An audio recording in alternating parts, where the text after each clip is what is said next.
नमस्कार। बीस न्यूज 24/7 का हर दर्शकों को सादर प्रणाम, जोहर।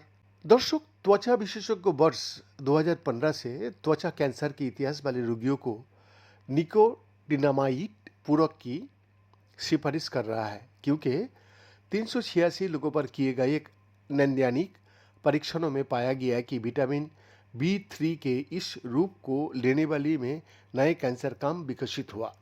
अब तक बड़ी आबादी से सबूत इकट्ठा करना मुश्किल रहा है, मुख्य तो इसीलिए क्योंकि निकोटिनामाइड बिना डॉक्टर के पर्चे के बेचा जाता है और इसका इस्तेमाल आमतौर पर मेडिकल रिकॉर्ड में दर्ज नहीं होता।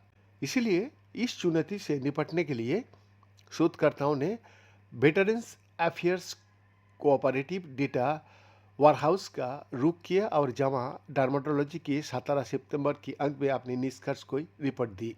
चूंकि निकोटिनामाइड बीए के आधिकारिक फॉर्मूलरी का हिस्सा होता है, इसीलिए वो 33,833 मरीजों की परिणामों की समीक्षा कर पाए और ये पता लगा पाए कि 30 दिनों से ज़्यादा समय तक दिन में 2 बार 500 मिलीग्राम की बेसलाइन खुराक लेने के बाद क्या मरीजों में कोई और त्वचा कैंसर हुआ।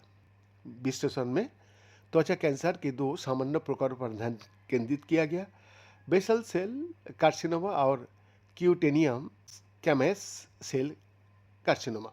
शोधकर्ताओं ने उपचार प्राप्त करने वाली 12,287 रोगियों और उपचार न प्राप्त करने वाली 21,479 रोगियों की तुलना की, जहां पे कुल मिलाकर त्वचा कैंसर की जोखिम में 14% की कमी देखी गई।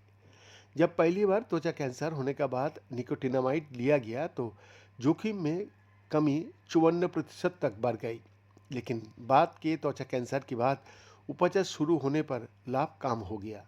स्क्वैमस सेल कार्सिनोमा के लिए जोखिम में कमी कई अधिक थी। सामान्य अवधि वाले में त्वचा कैंसर की रोकथाम के लिए निकोटिनामाइड उपचार कब शुरू किया जाए, इसके लिए कोई दिशा निर्देश नहीं था अभी तक।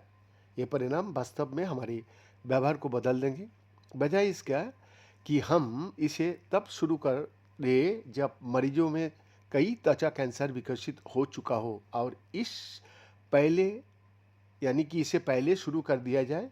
और हमें अभी भी ये पहचानने के लिए बेहतर काम करना होगा कि वास्तव में किससे लाभ होगा, क्योंकि लगभग आधे मरीजों में ही एक से ज़्यादा त्वचा कैंसर विकसित होता है। अध्ययन के संवाददाता लेखक ली Willis MD PhD Vanderbilt university medical centre में त्वचा विज्ञान और चिकित्सा का सहायक प्रोफेसर और BA Tennessee valley health care system का एक स्टाफ फिजिशियन ने ये बात सामने लेके आया। BN का एक्सक्लूसिव रिपोर्ट, 20/7 रांची।